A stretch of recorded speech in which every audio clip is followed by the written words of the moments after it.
বাংলাদেশের বাগেরহাট জেলায় অবস্থিত হযরত খানজাহান আলীর বসতভিটা সংলগ্ন এই প্রাচীন রাস্তার দেখা মেলে এই পাকা রাস্তাটি পঞ্চদশ শতকের প্রথমার্ধে নির্মিত হয়েছে বলে জানা যায়।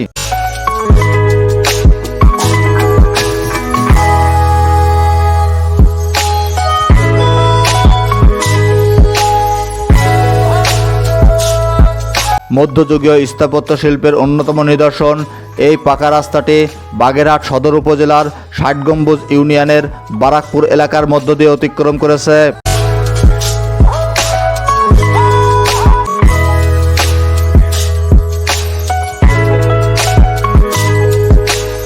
খানজাহান আলীর প্রতিষ্ঠিত খলিফাবাদ নগরের অন্যতম এক নিদর্শন এই ইটের সলিং করা রাস্তাটি, যার মাধ্যমে মধ্যযুগীয় প্রকৌশলী বিদ্যার ধারণা পাওয়া যায়।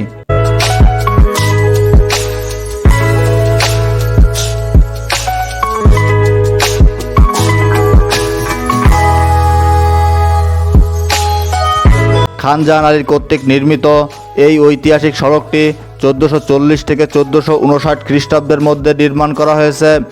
রাস্তায় ব্যবহার করা হয়েছে তৎকালীন ঐতিহ্যবাহী পোড়ামাটির লাল ইট।